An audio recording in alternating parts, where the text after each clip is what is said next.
this week's pre-game interview with the coach. We're just going to do a coach this week, no player, but we're going to go here with Randy Sexton, the middle school, junior high, middle school, whatever you call it, football director. They just finished their season this week. Combined, I think the teams were 9-3. Is that correct? We would have been 8-4. 8-4. Just first thoughts on this season for both the 7th grade and the 8th grade programs. All right. Our 7th grade program this year actually finished 6-0. A lot of really, really talented young men in that class.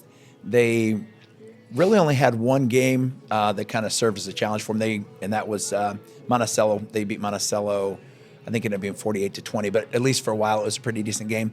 But really hardworking group of kids, a bright future. Our 8th grade team finished the year 2-4, but we've been telling those kids since day one, the kids in that room when we're talking both 7th and 8th grade together, I really truly believe, and I've been doing this for a while now, that they have the potential to do something special in the future. 8th grade team, I just have always felt like they're going to be one of those classes that provides a lot of help to both above the classes above and below them.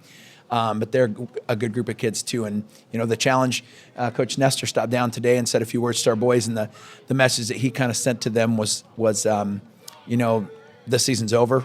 Great years are great seasons by both teams, but it really doesn't mean anything now. So what you do from here is going to determine where you end up when you're in high school. So hopefully they kind of take that message and what we had to share with them today and move forward. But, very happy our 8th grade concluded their season on Tuesday, picking up their second win against Makokata, and played by far their best game of the year. My statement to the team after that one was, had we played like that all year, they would have probably been 6-0 as well. When you think about 11, 12, 13, 14-year-old kids, what's the biggest thing that you have to fight against at that grade, at that level? So much of it's just the maturity. And when I say that, I mean both mentally and physically. You'll have kids that are so much more developed at this age, just in body stature. You have those offensive linemen that are $120 going against a kid that's 220.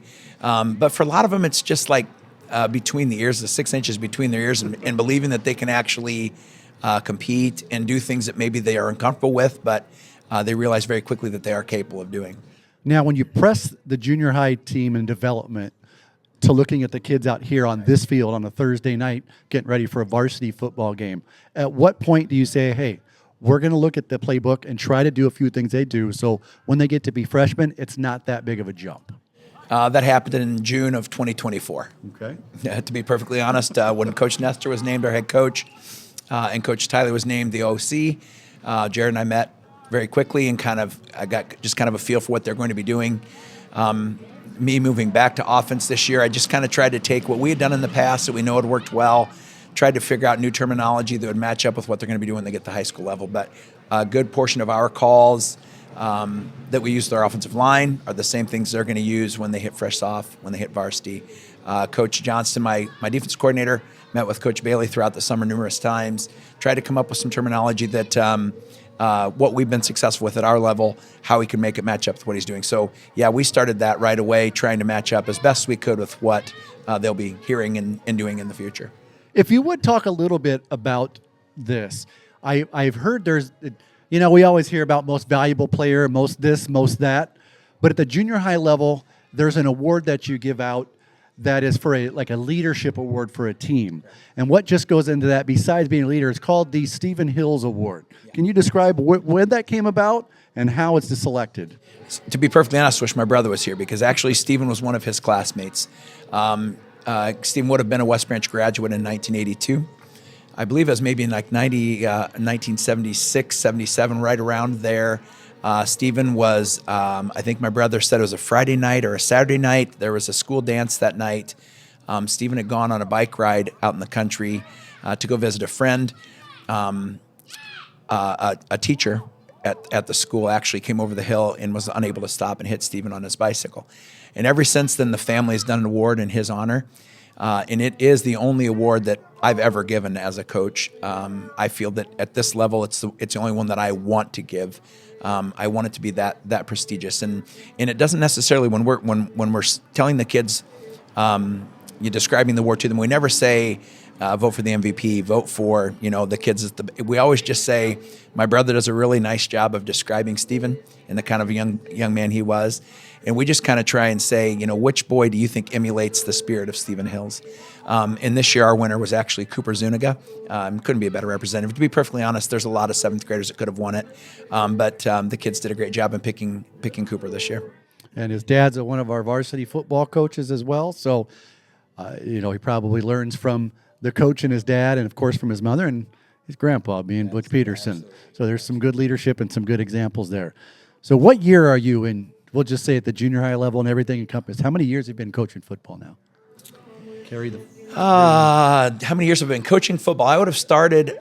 My first year of actually coaching on the staff was our first state championship. 1989. That was my first year. So you do the math. 35 years. Something like that. One more than last year. Okay. And when did you start coaching at the junior high level? So I did high school for 19. And then my brother and I moved down to YSF, and I'm not really sure how many years I did that. And because I don't know how many years I did YSF, I have no idea. So it's probably 10 or 10 to 20, something like that. 10 vicinity. years-ish probably. But the cool thing, he keeps mentioning his brother, Rick Sexton. Brother he's fondly referred to as. Graduated in 82, you graduated in 88. Correct. And he was one of your coaches. That's and right. You've been coaching with him pretty much almost all of those 35 years. Yeah. What kind of dynamic is that? How cool is it to continue to be, not just as a brother, but as a football coach, you guys are connected? He's just an amazing coach. He's just so good with the kids. And for me, it's always having that guy that I know is going to tell me when I'm off. He's going to be professional, but he's going to tell me when my thinking maybe isn't jiving right with the kids. When we were at the fresh soft level, the high school level, it was always good cop versus bad cop. I took on the role of the good cop, and he was always the bad cop. I don't know that we straddle that line anymore. Now it's just pretty much we just coach. But he's been a fantastic mentor to me. He's a walking encyclopedia of knowledge when it comes to football. And I mean, he can coach anything that we need him to coach, and it's just a very valuable part of our staff.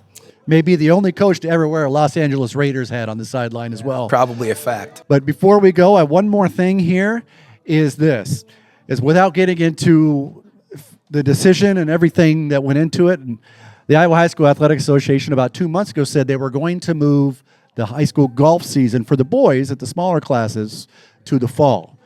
You're the high school golf coach for the boys, which would tie into football. So it'd be tough to coach both. But as of today, that decision was reversed. It's status quo. So from a perspective of you get to still continue coaching football with no worries whatsoever, at least for 1 or 2 more years. How excited does that make you? Yeah, I will be honest, for the last 4 months, that's been wearing on me, because when you do something as long as I've been coaching football here at West Branch, I was really not sure how I was going to be able to handle having that hole, right?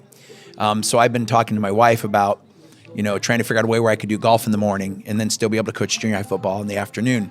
But you need to realize too that I'll have 2 sons that are going to be in high school, one that's going to be in 4th grade, and trying to figure out how to manage all that stuff, and another one that's at college, trying to figure out how to manage all that time. I just wasn't sure how I was going to be able to pull it off. So for me, it's a huge weight off my shoulders, as I'm sure it is a lot of coaches around the state, because I know there's other guys that do both. It's a good thing, and especially for our kids. There's going to be some really tough decisions having to be made by some of these kids, and I'm just glad that maybe we can take that off their plate. Well, the other good thing about Barney, you hear his passion for the kids, for West Branch sports, just the town in general. He's going to show that passion back. He's going to be joining us on the BearCast again tomorrow night. Not on the sidelines, although I'm sure you enjoyed that. I'm sure that was probably. I thought I got to be on the sideline. You want to be the sideline guy again? You could be wherever he wants, but it's Barney going to hang out with me again, and I couldn't be any happier to have a Hirschman or a Randy Sexton to do the job with us. Hey, and one thing I would like to say before we wrap up here is I want to give a shout out to my junior high coaching staff, along with my brother Pat Gates and Mike Johnston, have been working with us this year. And I'll tell you, Pat and Mike, they're the first 2 to practice every day. They work their tails off, and Pat's just a volunteer coach, so he's not making anything for doing it. So I just want to make sure that those guys get their props as well. And you don't have a program without volunteers, as we know at the small school level, specifically here in West Branch. That's kind of what the heartbeats of programs are. You have some paid, but you'll have a lot of guys willing to give their time and effort extra. But Coach Sexton, always good to talk to you. Sounds like the future's bright for West Branch football. That's right. Go Bears.